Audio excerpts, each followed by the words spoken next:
Hi, Maria, and welcome to the Natural Birth Podcast. How are you today? Hi, Anna. I'm great. How Beautiful, are beautiful to have you? you here, Oh, so great to be here. fellow Swede.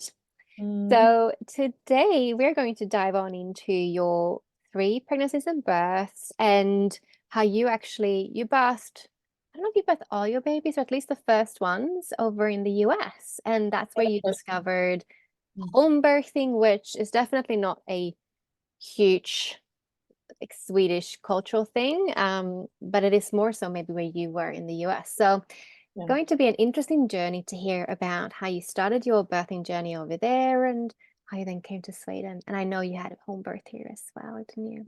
Mm, yes, I do. So beautiful. With no further ado, I'd love for you to take us back Mm.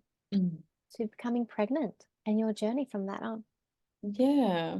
So I was living with my husband in San Francisco. He's American, and we lived there together. And we had 3 years previously become pregnant, or we were pregnant, and it wasn't time. I mean, we had just met, and I wasn't prepared at all to become a parent yet. And I had so much more I wanted to do, and I was just about to start my journalism studies, and so we decided to do an abortion. And I was really not either prepared for how hard that would be emotionally. Mm, So even though I was really confident that was the right thing to do for us, it was still really hard emotionally afterwards. And I think that planted a seed of us becoming parents together. And it was something we couldn't forget about. And it was very present in our relationship after that. And it was like our daughter was calling us already then. And it was, yeah. So when we became pregnant then, 3 years later, it felt like it was the same soul that was inside of me, actually. mm. It was really, really present and Wow, strong for me. beautiful. Thank you for sharing that. Mm. I think it's important to include when a woman has had, an abortion or an early birth or loss, however you want to talk Mhm. about it. Because it's definitely, and I think, we mentioned that before we started recording, like, should we mention this? Because I think it's so important. It's not ever, I think, for any woman, an easy decision. And you kind of mentioned that how our society is just like, oh, well, if it's an oopsie daisy, you can just do an abortion. It's definitely not something that's just anything. It's a huge experience. It is physically, emotionally, spiritually, Mhm. a huge ordeal to go through. You do birth, even at that early stage, it's a birth and I do. And because no one really mm, talks about it here, it felt really lonely to go through that process. I had no one to talk about. And my mm, mom was just like, oh, you just do an abortion. It's just like that. And then yeah, no questions afterwards and no like healing process really with other people or with the support of other people. So I was pretty lonely with my husband. Fortunately, mm, he was very supportive then. mm, Absolutely. mm. Yeah. So you felt that your daughter Stella came Hmm. back. She was the one that was there, and she was the Yes. one that came through first when you Hmm. did get pregnant again. Yes. And I was certain that it was a girl and that it was Stella. Uh, so when I was 3 months pregnant and I was going to the doctor to do the first ultrasound, my mom called me up and she said, "But you don't need to check what gender it is because we already know it's a girl, right?" And I'm like, "Yeah, I know who she is, but it would still be fun to see her." And we were right. It was Estella waiting and Beautiful. growing inside of me. And yeah. And so when you did carry Stella, was there anything special around that pregnancy for you? How was the pregnancy for you? It was really an amazing time, I think. I was studying, so I had a lot of free time, or time I should have been studying, but I had time for myself. I was working a little bit on the side, But I took the chance to kind of dive into my spiritual journey then. And that felt very natural to be in that place and needed. I felt it very strongly, like this is something huge happening with me. I'm growing a new human being, and I wanted to do everything I could to be as prepared as possible, both physically and mentally and emotionally and also spiritually. So I wrote a lot of wrote a lot, and I read a lot. I read a lot about a lot of Eckhart Tolle's, accepting what is, and I think accepting. I didn't have a lot of difficulties like accepting the changes on my body, but just, the fear coming up of knowing that um, you're going into like a territory that you have no idea about, and that can be very mind as well. Yeah. And my intuition told me also to not do what everyone else are doing just because they're doing it. Like, doing it my way was really important for me already in the beginning. So I was thinking a lot about how I wanted the postpartum time to be and how I wanted to be as a parent. And yeah, I'm very thankful that I had that time to just go inwards and try to listen to my intuition and see what was important for me.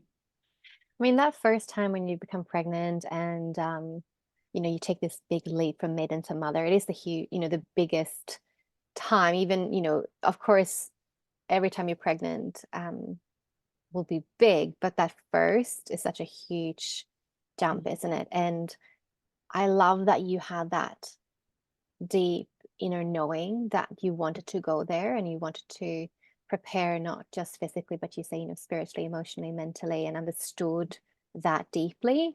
I wish more women had that insight, Mhm. if they could potentially work less, if they could take the time to really connect with their baby, with themselves, with their own maiden, maybe even, as you kind of touched upon, like feeling that grieving the maiden that is going to die, right? And the Mhm. mother's going to be born, and what a beautiful thing to do. And I love working with women Mhm. through this rite of passage the first time, really assisting this process of not just Yeah, getting the right baby stuff or the pram or right. fixing the nursery or Yeah, but actually looking within, doing ceremony, landing in this new person that is unfolding within you as your brain is changing and your whole, yeah. system And is how you just preparing. need to let your ego go, right? In Yeah. order to focus on the baby and the baby's needs. And I felt it so much in my I felt her so much in my body that I knew I needed to start doing it already during the pregnancy. So I think I laid the foundation,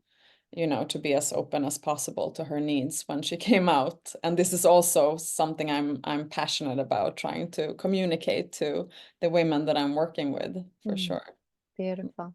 Mm. All right, well, let's dive on into Mhm. your backstory. Do you want to Mhm. share with us, did you have any early signs of labor approaching for you? Of labor, Mm. of when the labor is starting, you mean?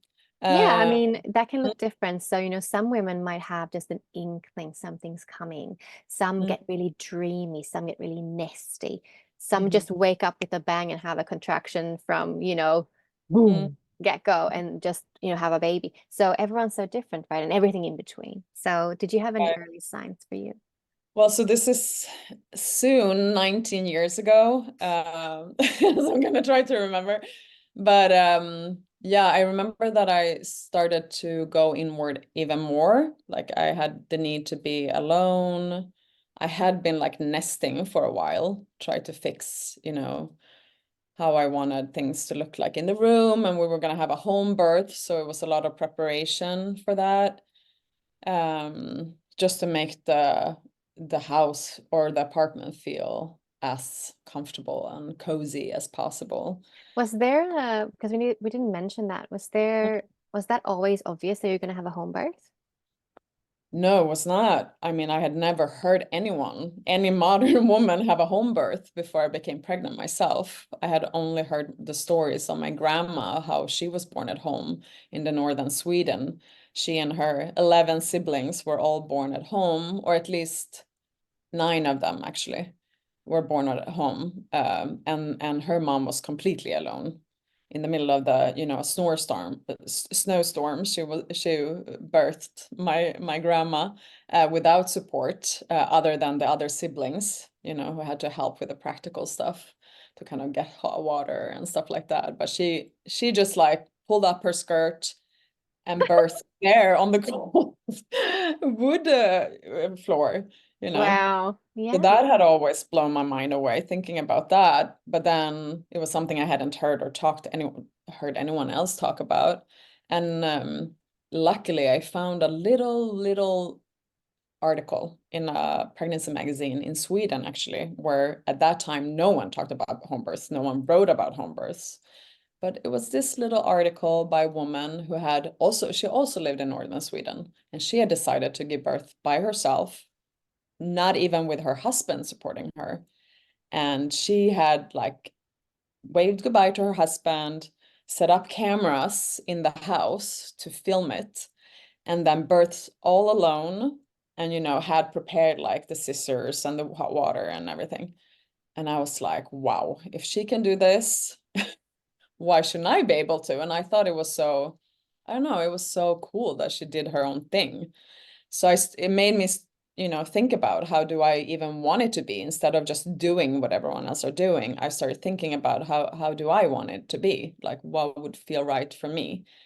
But then, so I was on vacation in Sweden during the summer when we got pregnant. And then when came back, we had an appointment scheduled with an OBGYN, which is a doctor. Um, and in the US, it's either like you have a home birth or you're at a midwifery-led center or you give birth at a hospital. And the OBGYN, then you have a doctor who like sees you through pregnancy and then birth. Anyways, I met with my OBGYN at the Central Hospital in San Francisco City. Me and my husband went there and she took all the tests that you have to take, and it was very medical and it smelled like super like disinfectant, and it was so, not very friendly environment. And then she thought she was some kind of like comedian, this doctor. So when I asked her, because I'd already done some research, since I'm curious and I wanted to know everything, I had already done a lot of research. I knew that it would be better for me and the baby if I didn't have the epidural and if I moved around during labor. So I asked her, like, what's your view on this? Are you open for me to like try it without an epidural and try to move around and let my body do its thing? And she was like, oh my God, you're just gonna like end up on the bed and scream for an epidural like everyone else. And she was like kind of laughing me in the face. And I felt like, no, you're never gonna get anywhere close to my body. And I'm never gonna, set my foot in this hospital again. Like it was so strong for me. It was like this animal, like, wanting to protect me and my baby. No. So I went home and I started looking for midwives. And since I was living in San Francisco, there were a few to choose between. And I found a group of midwives called Circle of Life. And they were in a purple house, like super comfy and cozy in their space. And they took, like an hour and a half every time we saw them, talking about like everything from fear to, how we were preparing with other things and how our relationship was and about sex now and after the baby was coming, and like, really took their time. We were both feeling so safe and protected and loved. It was such a loving, environment. And it was definitely like contagious, I felt like my husband was inspired by how they were treating me as well.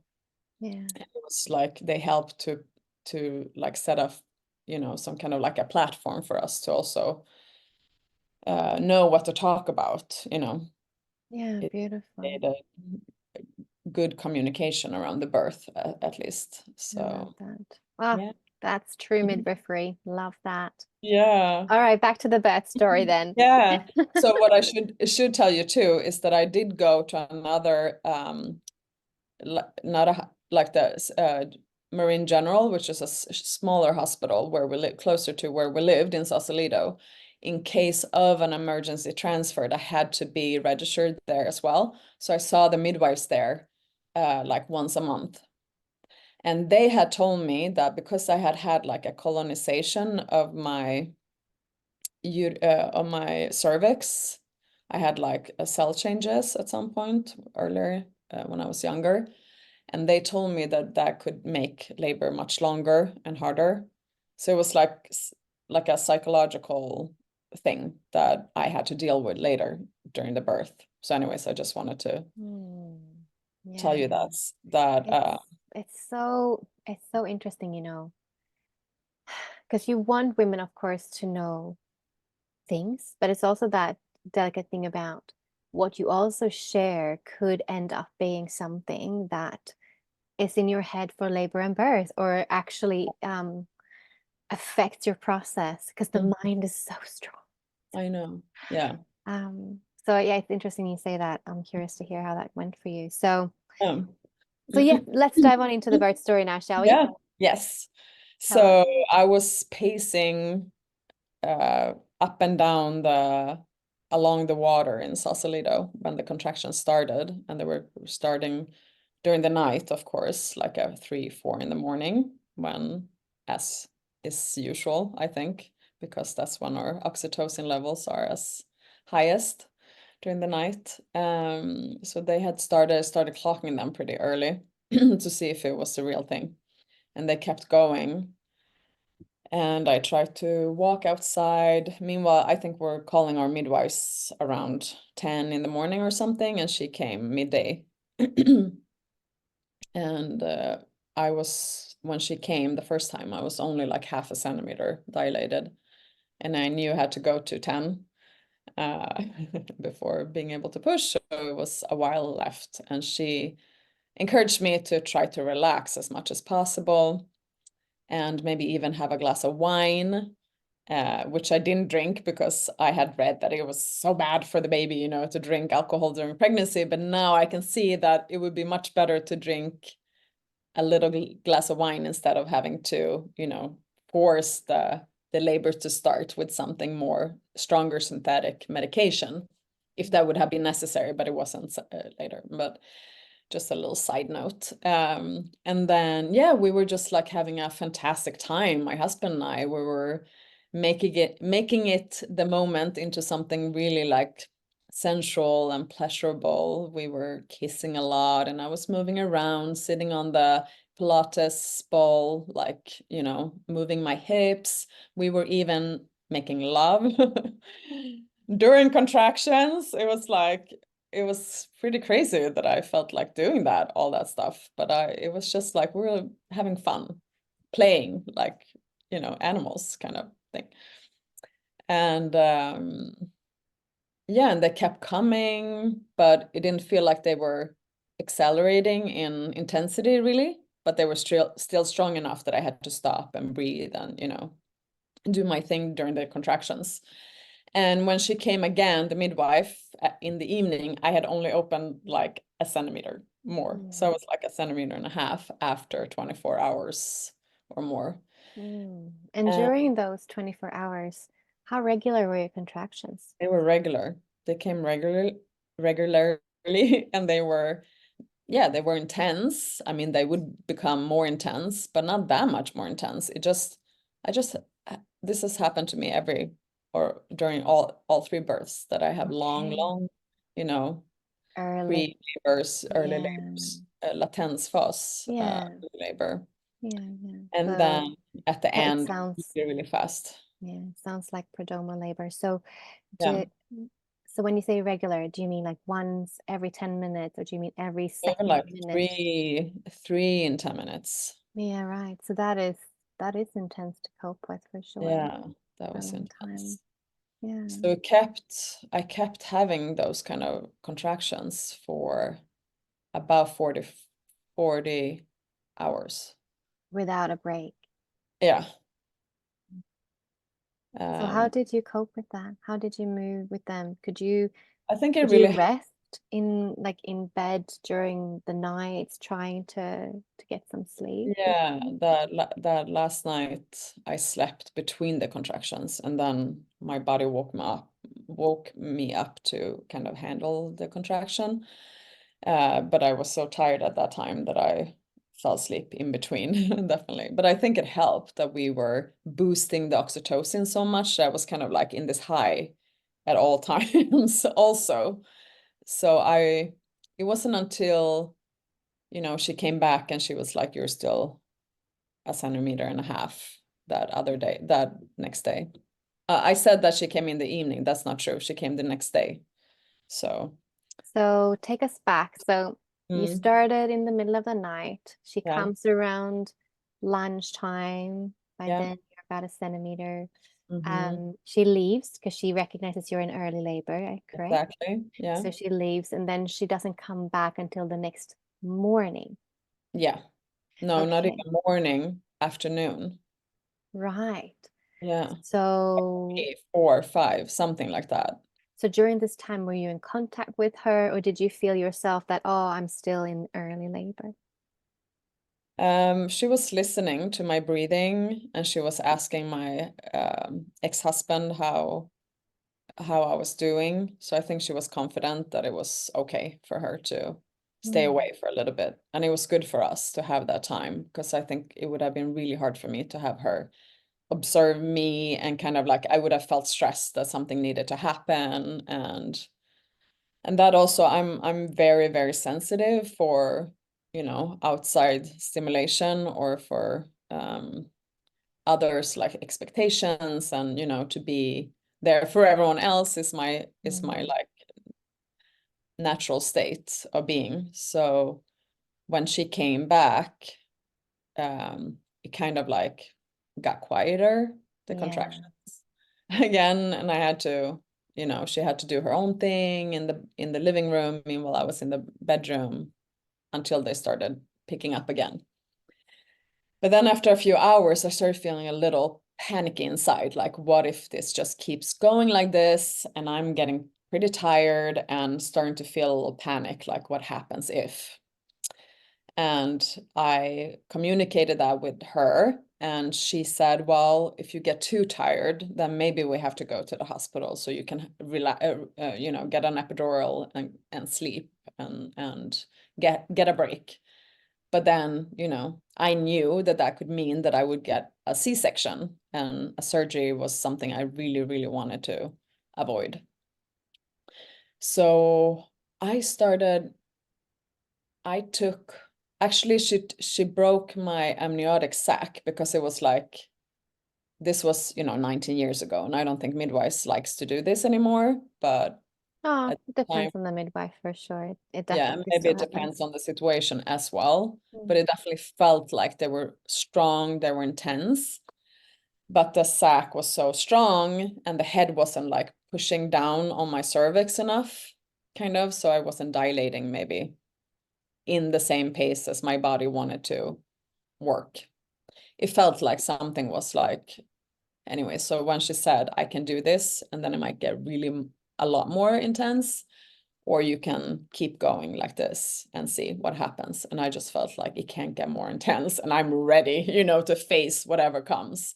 So I asked her to break it, actually. And then I went to the bathroom and I took a few contractions there. And that's when everything shifted, because I was like, Mm. I'm gonna not try to, stray away from this. I'm Mm. not gonna try to go like circles around it. I need to just face this. I need to face my fears. Mhm.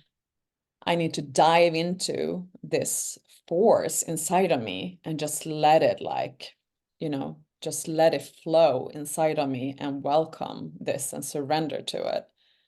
So when I came out from the bathroom, my husband told me afterwards, it was like you had changed to a different person. Right.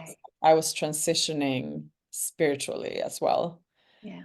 And from then on, I was just like, meeting the contractions, surrendering to them, getting really like heavy, and just like saying yes to this strong, strong force that can feel really scary if you don't have that mind shift or mindset that That's I it. can't escape this. I need to just dive into this. Yeah, And then because after you, that, I guess, the alternative was, and you were faced with that, like you can go on like this, yeah, or you can commit to it and have a baby. Because this exactly. is again like the power of our mind, right? And Yes. you can have strong contractions, but if you can internally resist it. You can Mhm. externally do the moaning, the sounding, you can do all the right things in quotation Yes. marks, but Yeah. internally you're holding your cervix shut and you're Mhm. afraid to really meet the power and you're Yeah. holding back. Can you Yes. see that you did that? Is Oh, that obvious oh to you yeah. now? Oh, absolutely. And I think part of it was because I remembered what that midwives at that hospital had told me, that you are gonna have a hard, long, difficult labor. And then in And my you gut, believed her, and I believed her, so I was really stuck with that thought and that belief. and so you created that. And then after, when I really decided that I'm doing this now, I'm gonna see my baby here at home, and I'm gonna see her now. I just let go of all that fear. Mm. And then it went really fast after that. So I got in the pool, even though I was still just open like maybe 3 centimeters or something. Well, I got in you the thought pool. you were because she broke your waters, and then you don't know what happens. No, but actually she checked me after like an hour and a half, I think. Mm. And we have filmed this, so I have been able to go back and look at the timings of things. So but yeah, for like an hour and a half. Then I was still like 5 centimeters open only. And she thought, she called her colleague who was on, to ask for assistance, because she felt like this is still going really slow. Can you Mm. come to help me out? Um, but then after that, Joan, the other midwife, came to support Leopi, the first midwife. And after that, it was like half an hour until she was out. And I Mm. have on film like, okay, sorry, she's not gonna give birth on the 5th like she thought. It's probably gonna be the 6th. It was like 11 at night now. I was in the pool and I was only 5 centimeters open. But then something happened quickly here where I was just like, I was just so I was kind of like, I was so present. Everything was so present, but I was still, but yet it was like as if I was like one with the universe. It sounds crazy, but it was like I was high, I was somewhere, like I was there and everything and everywhere at the same time. And with my baby, it was a really amazing feeling. It was definitely ecstatic by then, and super, super intense. Yeah, and this is the thing that one of the, I would say, good things about having a long labor is Mm, that oxytocin builds. It mm, builds in strength, right? It's a pulsating, hormone that's like building and building and building and building and building. And as that is building, and as also when you have a longer labor, you know, the intensity and also then maybe experience of pain or that sensation, that mm, also releases beta endorphins. And the mhm. beta endorphins and the oxytocin together, that is what creates that altered state of consciousness that you then sounds like you're experiencing Yeah, right now in yeah, the story. And yeah, and you need that build up for that to really happen. Like if you have yes, a really quick labor, it's not building in your body, right? To have right, that. And yeah. so this really transcendent and spiritual, all the state of consciousness, you're traveling to the Mhm. stars and the underworld and all that. You need the buildup of both of these Yeah, hormones in your yes, body for that to yeah, actually unfold. yeah. No, I'm thankful that I had a long labor because of that experience. And I know before the birth, during pregnancy, when I was reading about labor, and I thought, oh my God, 12 hours sounds like so long to be in pain. And this was like, now it had been like 42 hours, and I was like just in my, most amazing state ever. Would ever have never have known that it could be like that. Yeah. I did read The Spiritual Midwife, though, by Ina May Gaskin. And I knew something like this could happen, but yeah, it was extraordinary. Anyway, so then when the pushing urges started, from then on until she was born, it was just like 15 minutes. So she was actually born on the 5th, like I had predicted for months. It was really funny and everyone were laughing. Yeah, it was fast, but she still did some, gliding in and out. So all my uh everything my tissue could stretch, and and have it be gentle on my vagina, so I didn't have to be tearing so much. So and I loved pushing. I loved it. It was like, yes, I could just use all my force now. And I was standing in the pool on my knees with my hands on my husband's thighs. He was also in the pool in front of me, and I had told him where to stand and what to do. I was like, you're there. I'm gonna do this. I felt exactly what I needed and what the baby needed. It was just to go back just a few minutes, is when the midwife still thought I was 5 centimeters open. She was like, maybe you should put on some clothes and go up and down the stairs in the in the building. And she had no idea that it was going this fast. So I was like, okay, I'll try. And I get my clothes on, and I was like trying to go down. And then I was like, no way, I need to get back into that pool because there was such amazing pain relief to be in the pool. So now, anyways, we're back there, and that's where the urges starts pretty much right away after. And and it was just, I just let that like primal animal in me do its thing. And I was bearing down, I was letting scream and get just doing the sounds I needed to do in order for her to come out. And I was saying yes, and my husband, he was, reminding me, and everyone was so loving. They were all like, you're doing amazing work and this is perfect, and you're doing so beautifully. And I mean, it was just like exactly what I needed to hear too, because I was a little worried in the beginning, like, how should I breathe, and can I just go with it, or what should I do? And sometimes when you have read a lot, it's like you don't know, which state am I in now, or which stage, what should I do now? You become a little too much in your head. So it was good that they were, just like encouraging me and showing me that it was the right thing to do, what I was doing. And we were kissing in between and kind of laughing a little bit, and then focusing like 100% when the next urge came. And yeah, and then she was born. And she came, the midwife pushed, she came out. So I was standing on my knees and she was coming in between my legs, and the midwives gave her a little push to let my husband, take her from the water and bring her up to me. And yeah, and it was amazing. And at some point, when she was coming out, I was feeling her, and the midwife was encouraging me to touch her head. And I was like, oh my God, it's a baby after all. It's like, feels so unreal that you're actually giving birth to a new human being.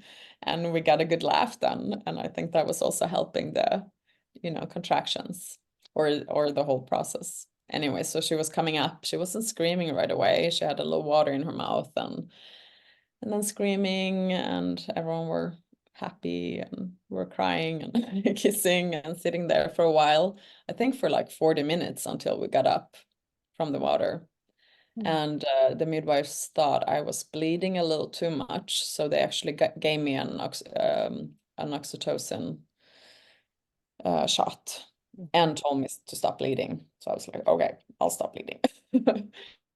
And they were also, they had some homeopathic stuff, but I don't know if they had time to use it. I was bleeding kind of, yeah, a lot. And then it stopped. It was fine. And it took like an hour before the placenta came out. I mean, before, they never cut it, of course. It was, got to pulsate all the blood, all the stem cells, all the oxygen to my daughter. And she had a great tone pretty fast. And then we just, walked to the bedroom a few steps away and That's lovely. hung out I in have bed. a question though. So straight after birth, they Yeah. gave you a synthetic oxytocin, but they didn't cut the cord to your baby. Mm. So just for think anyone so. listening, like, I'm not sure actually. Maybe the yeah, placenta came out. No, the placenta came out first. Sorry. okay, I good. was on the birthing stool. I was Yeah. like, this does not sound okay. No, no, no, no, no, no, no, sorry. Yeah, I came out. It was like 40, 50 minutes later, or maybe even an hour. Yeah, right. I sat on the birthing stool and the placenta came out. And that's when you were Then, bleeding a bit. yeah, they thought Oh, okay. they Yeah, were makes they were more sense. nervous. They could have, I mean, now I know you can also try some homeopathic stuff or some other stuff. You can try to have the baby suck already and stuff like that. But Yeah. no, I they mean, you decided. didn't know that then. You were just a I didn't know mama. that I then. mean, Yeah, of course, yeah.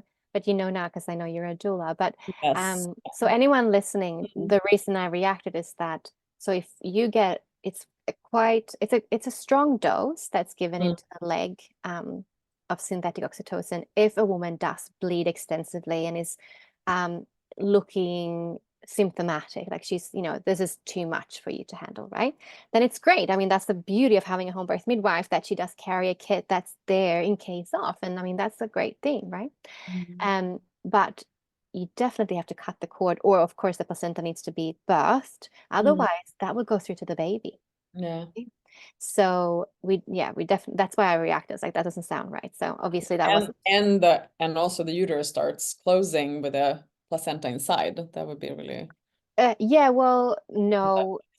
It's given when you give synthetic oxytocin, you also then, if you have the placenta inside, what it does, mm, it creates contractions, and then you also help the placenta out yeah. with controlled cord traction, so that Mm, it does come out come in out. the next few minutes or something, around the time you give the oxytocin. Mm, So you definitely don't want to give oxytocin and not birth the placenta. no. That goes hand in hand if Yeah. the placenta is still inside. But it Mm, sounds like you birthed your baby, you mm, had wonderful skin to skin and a golden kind of hour, and then you birthed the placenta, and then you yeah. had a bit of a bleed that Mm. they then thought was too much, and And I gave you think she that. had already started sucking on the breast actually. Yeah, So beautiful. yeah. That's the thing, though, Mm, you can have a bit of a gush when the placenta comes, yeah. um, and that is one of the things that midwives fears the most. So sometimes it is right to act, and sometimes it might have been just a knee-jerk reaction that, oh, Yeah. it's instead of saying, was it Hmm. just that gush? Is she fine Yeah. now? How Yeah. is she Yeah. holistically coping? Because Right. it's you can see on a woman if she's really affected by blood loss or not as Yeah. well, right? So, but Yes. it is, I mean, it's definitely, this is why,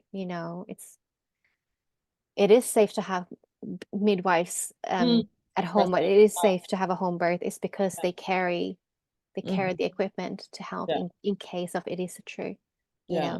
I think emergency.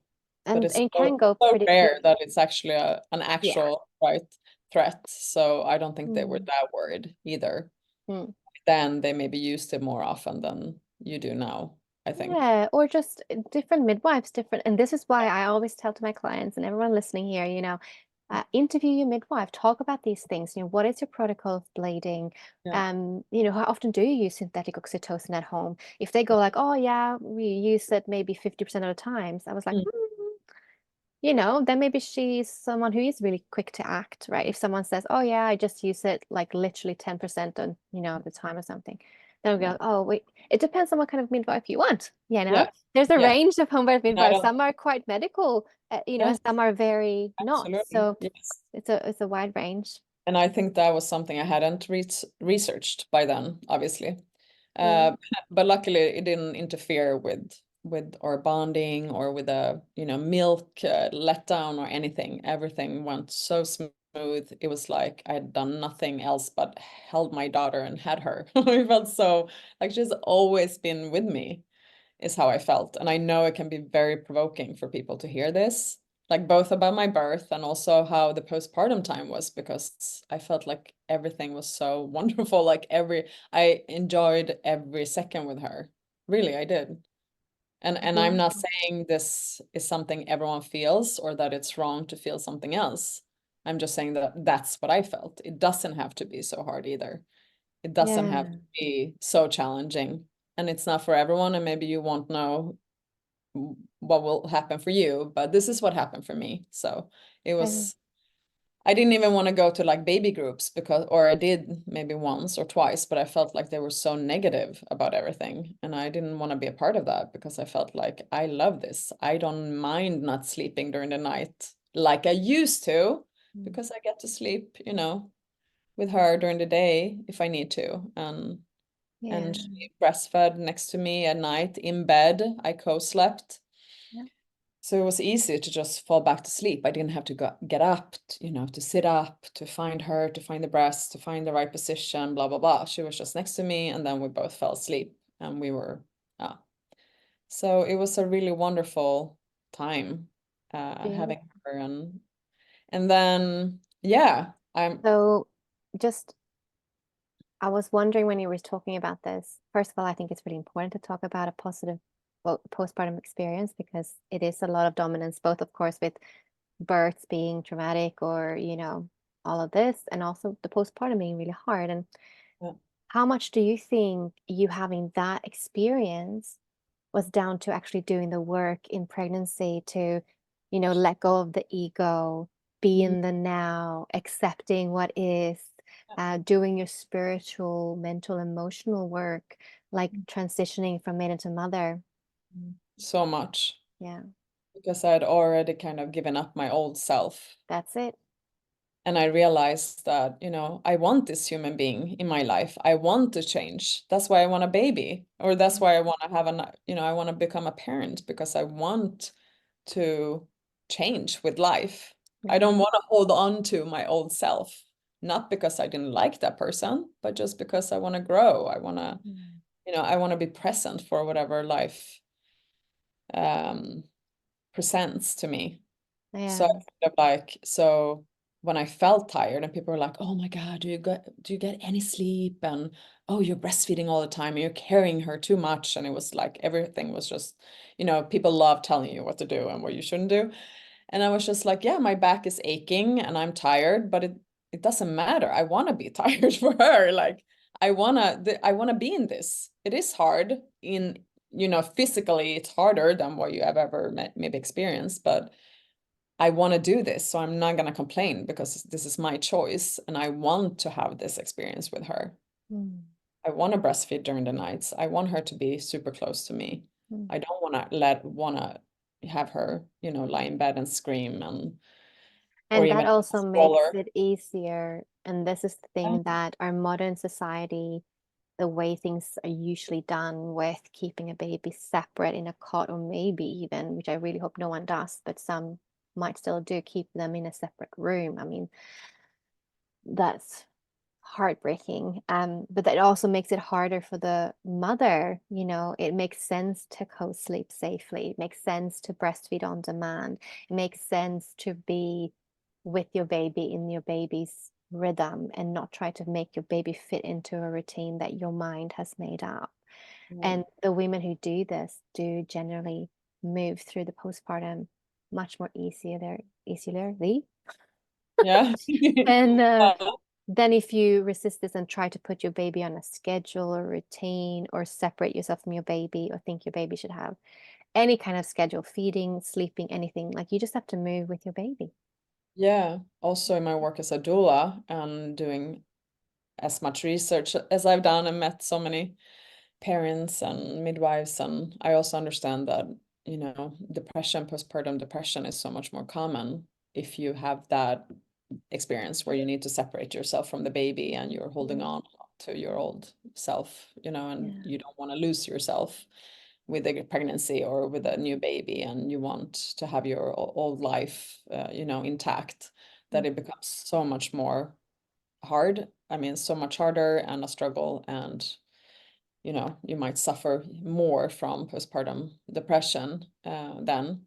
So I think, yeah, and all the hormones that you get and that are like high, all this wonderful oxytocin that's high in both the baby and the mother. When you're close, you stay skin to skin, Mm. and you're like, very focused on the baby's needs all the time, so the baby doesn't have to scream too much and not get too much gas in the stomach, and um yeah, and so forth.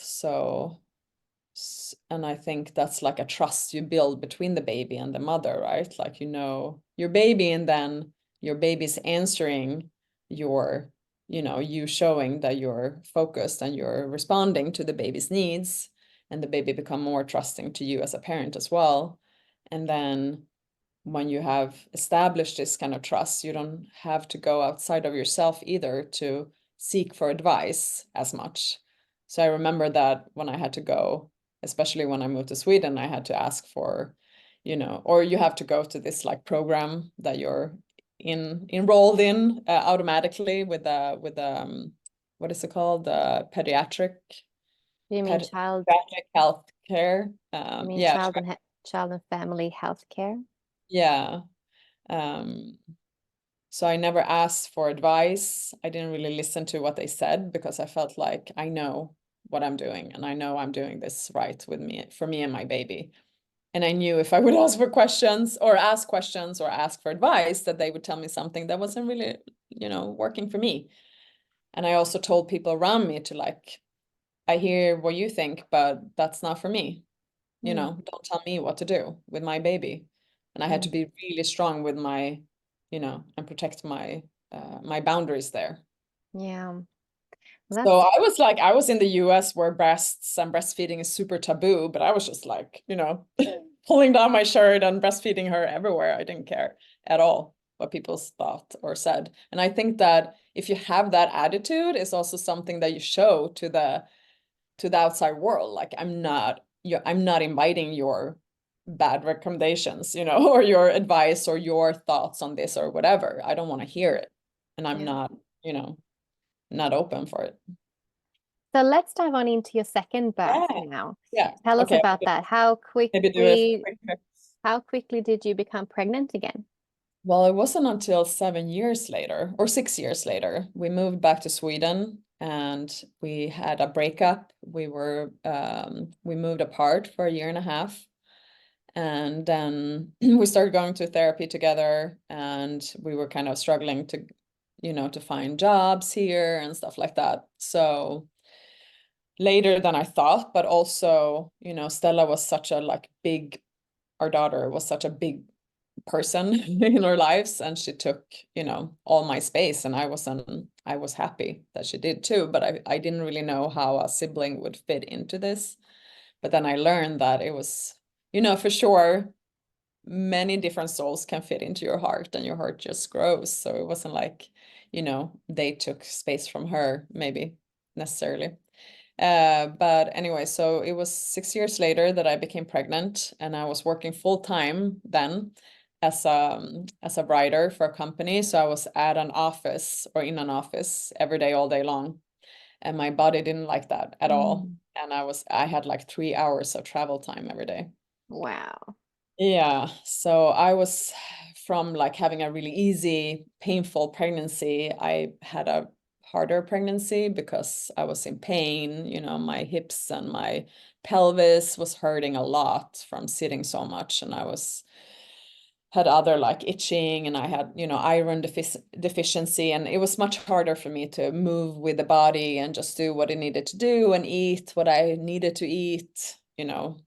It was, yeah, so harder to follow the body. And I think that's why I experienced pain, because I couldn't lie down when I needed to, or I couldn't move in a way that I needed to. I had to just sit or stand straight up like this. Yeah. Sometimes I kind of like went into the coffee room when no one else was there, and lie down. I printed out papers that I had to edit, and lie there and edited papers with my feet up for a little bit, because you get like swollen feet and everything is hurting anyways. But everything went well during the pregnancy, and he was born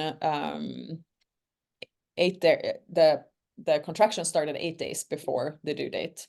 Stella had Okay. come like 4 days before. And this And time around, had you also decided to have a home birth? yeah, so I'd already been working as a doula for a little bit. And I had also created kind of not really yet a community, but I knew some midwives already because I had worked with Birthright Sweden here in Sweden by then. So anyways, so I had picked two midwives that I wanted to assist the birth. Beautiful. So let's Yeah. dive on into the birth story. Yeah, so it was like kind of the same as the first time, contractions came, they were coming regularly, they were pretty intense, but I was hardly open at all. It was like half a centimeter or something like that again after the whole night. I woke up with contractions during the night. I was waiting until in the afternoon, I think, or if they came at night after. So I've been doing, working with the contractions alone for a long time. And they came and I was still just a centimeter or something open. And they gave me some acupuncture, I think, yeah, acupuncture and not a needle here and a few in my ears, and just encouraged me to go to bed and try to sleep, which I actually could then for a few hours. But it was still kind of the same thing where I woke up to handle a contraction and then I fell asleep in between. But it did slow down because of the acupuncture, I think. And then I remember midday, sometime after I'd eaten lunch, I went down, I took a bath to see if it was the real thing. So I took a bath and I did some like breast massage on myself or nipple massage to get the oxytocin going even more, for the contractions to become even stronger. And my little test was that if when I came out, the contractions had stopped, then it maybe wasn't the real thing yet. Because, it's common to just want to tell people seeing this or listening that it's sometimes the contractions can come and go for quite a long time, especially if you're pregnant, your second time or third time. And so, anyways, but yeah, they kept coming and we called for the midwives and one of them came first. And when she came, she thought I used too much energy. I was like up and trying to take the contractions or take the waves, like, standing up and squatting and like really diving into them. And I was like super conscious that I wanted to do it, to really like this time not try to stop them or not try to stray away from them, but really like welcome them. But she thought maybe I was using a little bit too much energy. So she asked me to lie down on my side and she started, just caressing me and diving me with her voice, her dark voice, just telling me to get heavy, and just breathe really relaxed and calmly. And I kind of came into like some trance, and fell asleep. I thought when I woke up, I thought I had slept for maybe a few minutes, but I had slept for an hour there and then. And when I woke up, the contractions became so much more stronger and more intense. And pretty soon after that, I went into the tub. And my mom, I knew I wanted my mom to be with me this time because, when I was gave birth in San Francisco, she couldn't be there. And my sister was visiting from Norway, taking care of her daughter. And she had just come home with my daughter and lied in the room next door. Anyway, so it started like approaching midnight and it became stronger and stronger, yet I was still just like 5-6 centimeters open, just like last time. And the midwife thought this is gonna take probably a whole nother night. And I was like, no way, he's coming. I knew he was like, no, this is happening. This is happening. She doesn't know it, but I know. And I asked Josh to get in the pool as the contractions got, stronger and stronger. And I also had to ask my midwife for a hand to dive me even more because it felt at that time he was like lying left, like in a position where he was left instead of right. And I had like horrible pain in my back, in my lower back. It was like killing me. And So I he didn't was know. lying with his back against your back, you mean? Yes, exactly. Yeah, And it the was posterior. Yeah. yeah. And so I was like, I don't know if I can do this. Like, I might have to just get some kind of relief at some point. But then it was just like 1 second of doubt, and probably when it was as, transition or something like that. And then I felt like he was coming, and my husband had to call for my mom to come.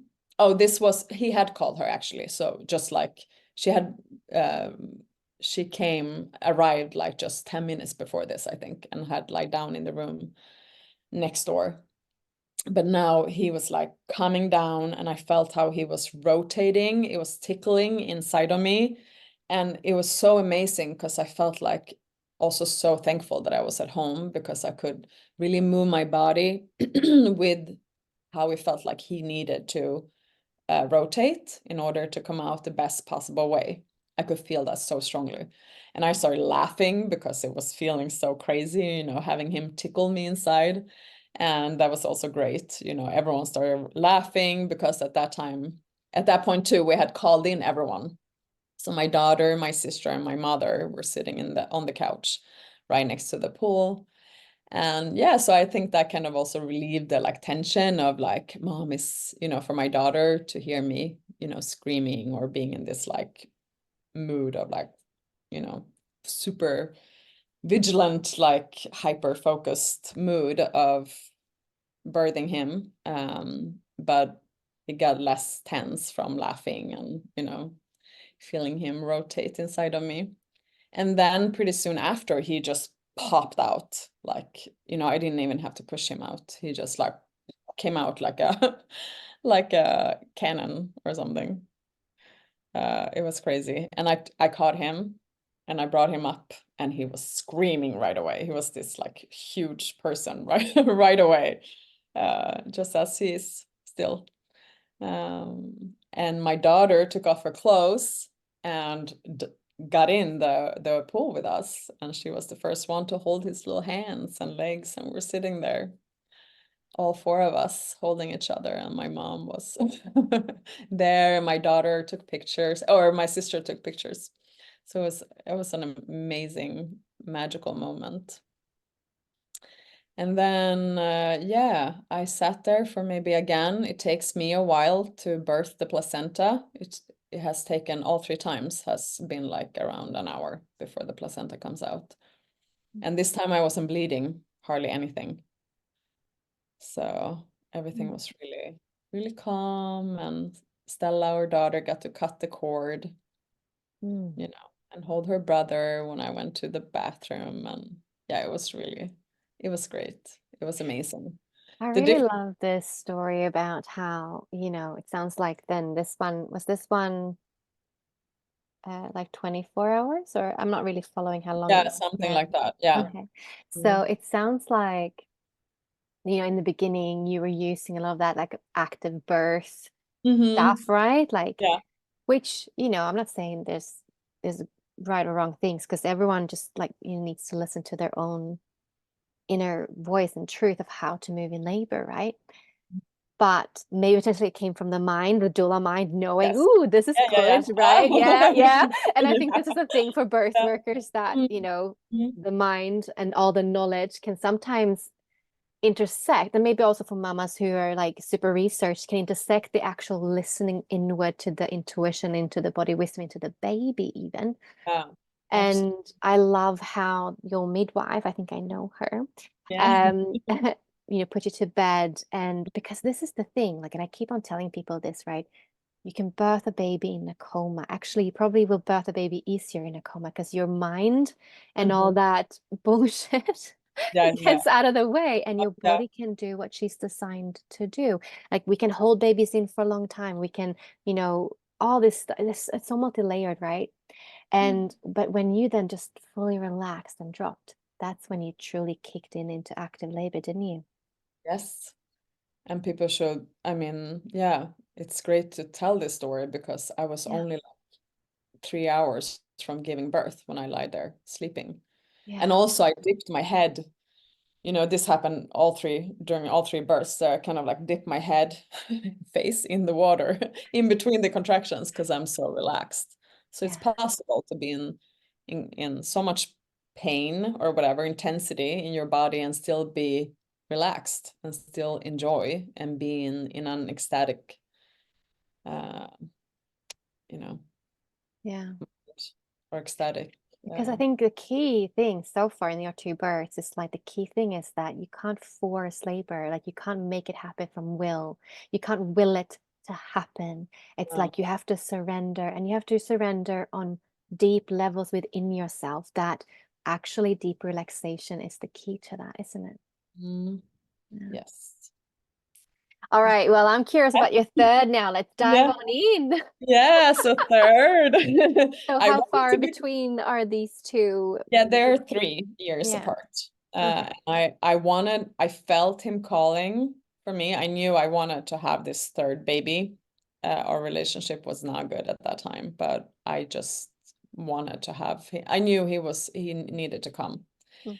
And his name was even something we had for the first boy. And when he was born, we were like, no, he's not on Anton, Mm. something else. And he became Julius. So we still had Anton left. And if Stella would have been a boy, she would have been named Anton. So he was still like, he was still waiting to come. But I was breastfeeding Julius still and had, because of that, probably difficulties getting pregnant. So I would probably have gotten pregnant earlier if I could. But then when my period started coming again, I became pregnant right away. So it was like he was just waiting for me to to have ovulation or to ovulate. So yeah, it could happen. Anyway, so then I was working as a freelance journalist, and I could again, have a little bit more free time or decide my time more. So I went to dancing for birth classes during pregnancy and also some yoga. So my body felt amazing. I was 38 now, but it was still such an easy pregnancy. My blood sugar was amazing. My iron was fine. All my blood tests were great. My body was feeling great. And even if I still breastfed at night. So before he was born in August, I had kind of like tried to wean my second child from breastfeeding at night.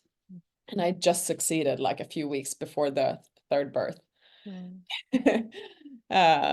But he was still breastfeeding during the day. So anyways, but because of my pace of life, then I still could handle it. I could eat what I needed, move the body and stuff, and I wasn't hurting. So it was great.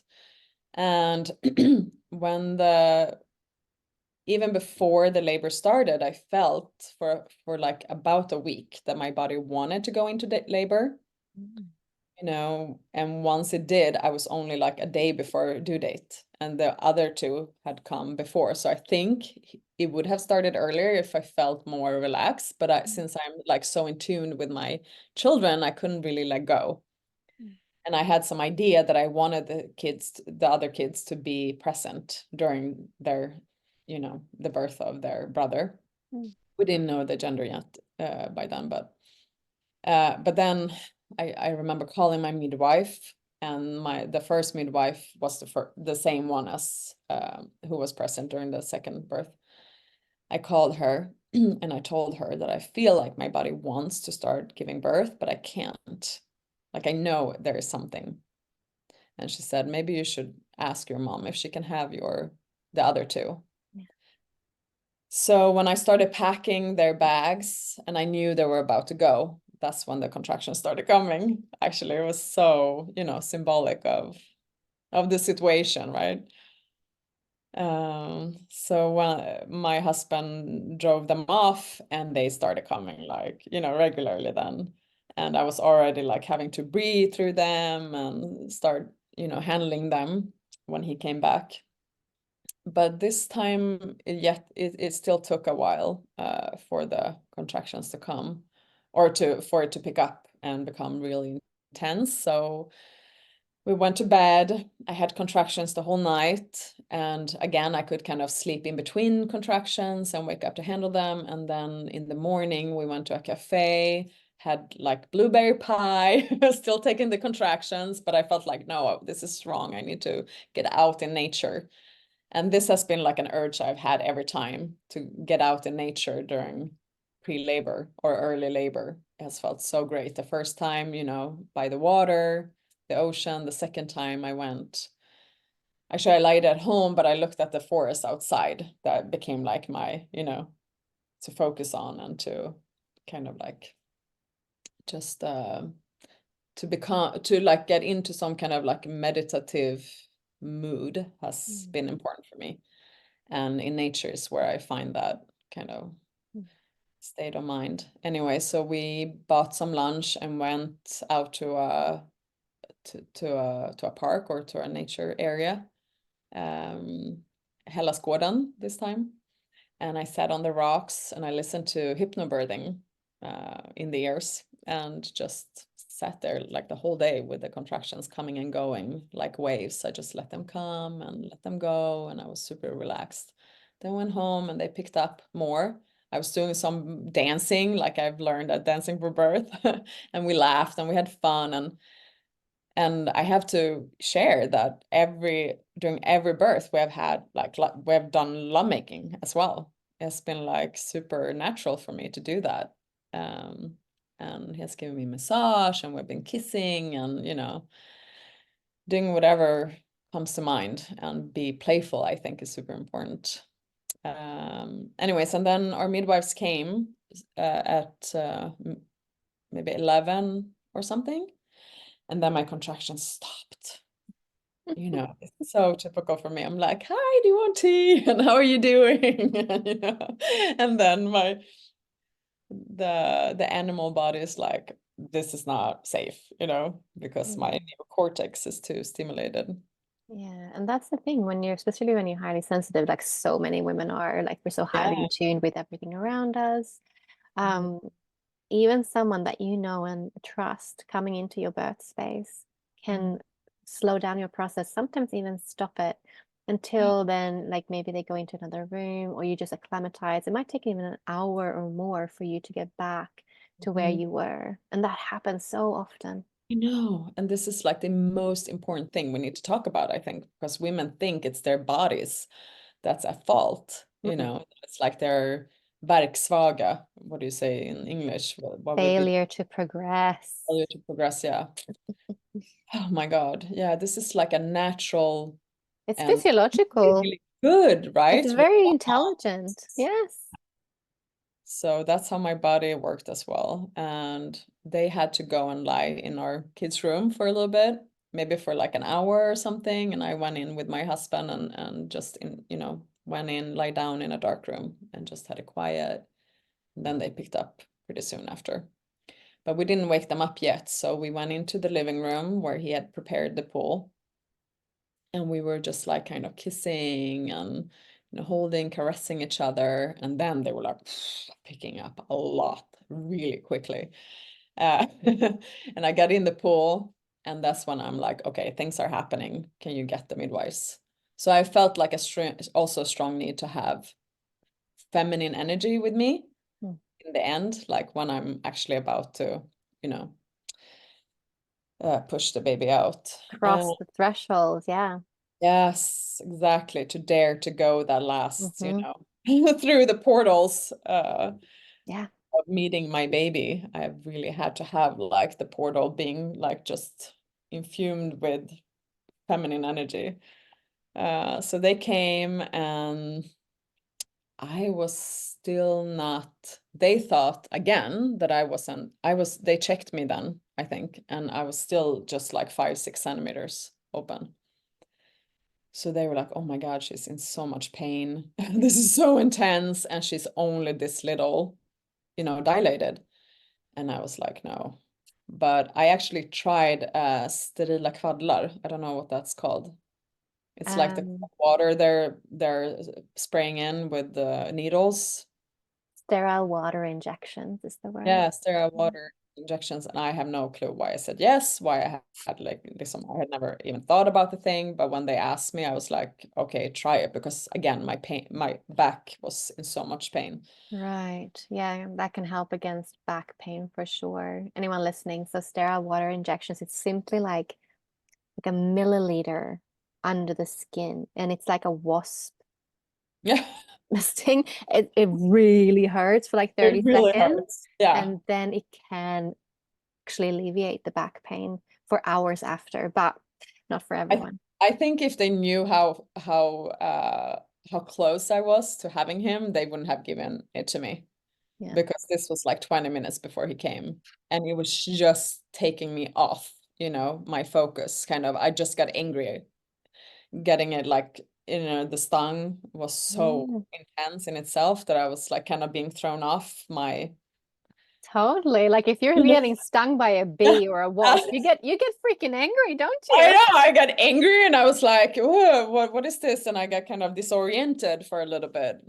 Yeah. Luckily, I got to steer back to, I got back to my tracks on my path of having him, and back into the pool. And just like 10 minutes later, I'm like, he's coming, and he's coming so fast.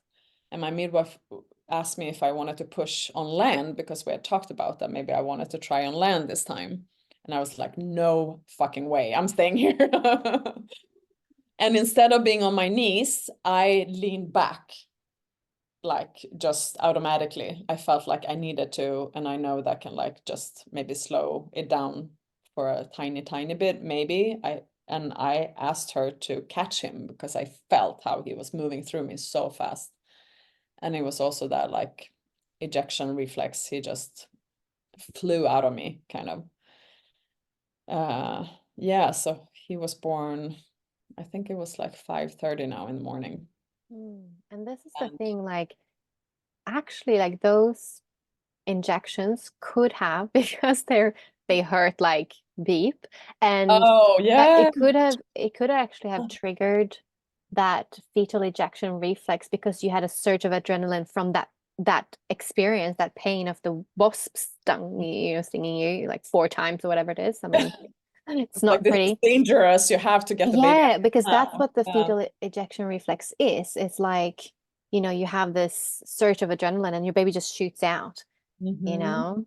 Yeah. So, because then he was so close anyways that I Mm. couldn't have just stopped contractions and run, like if I was Nah, on the field, exactly. right, or in the forest. Then he just needed to come out so I could grab him and then run with him in my arms. So yeah, that's so true. Mm, About that before. mm. Yeah, very true. And we gave him the name Anton August Rain because it was like August rain smattered Oh, on the windows. It was such a beautiful precious. moment. Wow. Yeah, it was amazing. And again, it took like an hour until the placenta wanted to come out. And we're sitting in the water. We brought him down back to the water and just had him like float in the water and looked at him. And he had such a, like strong, present gaze into our eyes, where we felt like, oh my God, here he is, the boy we have been waiting for. Like he had just been there always, really, also. Mm. And then the siblings came, the midwives did everything, weighing and after that, and checking his length and his everything, checked so everything was okay. And then the siblings came a few hours later. And that was something I wouldn't have done again because it was a little too early. The third time, I thought the after contractions were really intense and more painful. Mm. Um, but it was also sweet that they got to be a part of it. And, the brother, his brother never ever became jealous of his brother. Yeah. Actually, from that day, he was just always so loving and still is to his brother. And I Mm. and I want to add that I think it's because I was still breastfeeding him, even though he felt gigantic next to the little baby. I didn't push him away. He got to be like in my sphere. And he also started waking up at night when he got woken up by his brother, seeing him breastfeeding. He was like, why does he get, but not me? So after all the months of trying to, get him off breastfeeding during the night, he was now again like wanting to breastfeed at night. So after a few months, I became too exhausted and I felt like this is not like, now I'm going crazy. but then it was more like a natural thing. I was kind of like, "Ugh," just became this like lion mom who was just like, no, you can't have it at night, not at night. And then he just quit by himself, actually. I didn't have to do any, Yeah. weaning or whatever. Mm. So we breastfed for like 3.5 years. Mm. But that first time I think was super, super precious and important for him to feel like he was as important as his brother, Yeah. for him too. And they are like twins today. They're like twin souls. Oh. They always think about each other, always Oh. like, show so much love to each other. Of course, they can fight like other kids do too, but they always, apologize Mm. and tell each other how much they love each other and stuff like that. That is so sweet. Oh my Yeah. goodness.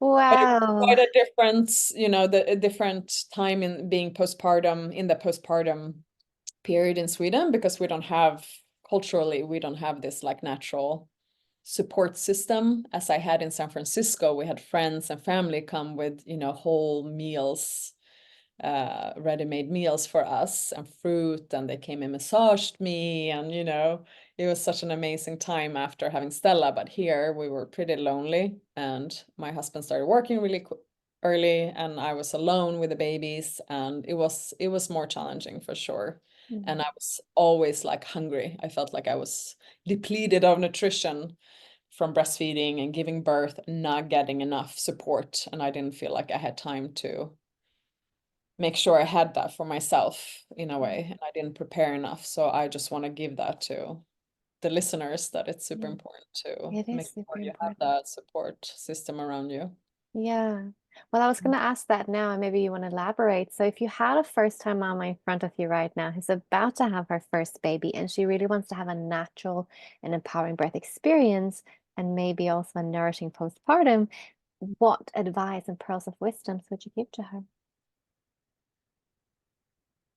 I think there are three things that I would say. The first is to really take time to listen inwards. And it's only in stillness that you will hear what your body has to say and your baby has to say. And try not to listen to what other people do or say and want you to do. So that's the first thing, because then you know what you need for you and what the baby needs. And then the second is to not be afraid of the fears, Mm. that we don't need to give birth without fears, because Yeah. fears is like a natural part of us as humans. Mm. You know, if you're fearing your fears, I think it's harder to actually look at your fears and take them seriously as well, because your fears kind of guides you to what you need to do for yourself. So like try to be as open as possible and really dare to look the fears in the eyes, kind of, you know. And when you do, they kind of lose you know, their strength of you or their hold of you.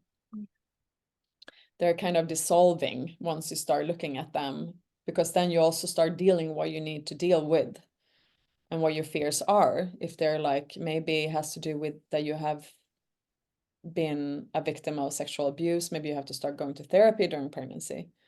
Yes. Maybe you have to, let everyone know around, or really, really pick your people, Mm. like who you feel super, super trust in. And be careful. You're gonna become more careful with who you let into your space during pregnancy and birth then, if I think. So, and also, yeah, if you still have fears, that's totally natural and normal. And I think, we're going through such a huge transformation as human beings when we're pregnant and we're about to give birth. And, we have to, like we talked about in the beginning, we have to be able to let go of our old self and our ego in order to really meet our new, self as the mother of your child. And in order to be open for that, I think it's okay to to just be accepting of what is. Like, this is a new time. Try to be curious about it as well, like what it has to offer you. And then the third thing is My little friend here on my shoulder is here to remind me. It's a snake. Oh. And it's going into the, going towards the moon, the half moon circle. And it's shedding layers. And I did this tattoo to remind me and other people that, challenges can be transformed into lessons and, teaching you what you need to do, or teach you about like what you need for yourself if you're open to it, open to what kind of lessons there are in this kind of transformation in life.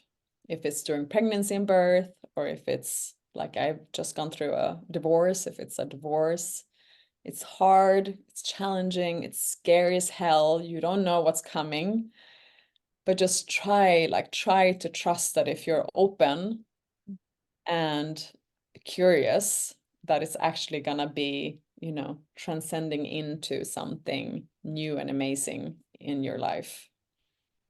So Beautiful. Thank you so much for coming and sharing your wisdom and your birth stories with us. It's been a thank you pleasure. so much for letting me. It's so great to think about my birth stories, and I'm really, really happy to be able to share them. Thank you for listening. If you love this podcast, then please consider sharing it, leave a review, or make a contribution on our Patreon page. And if you want to connect on social media, then find the podcast on Instagram as The Natural Birth Podcast. Thank you for listening.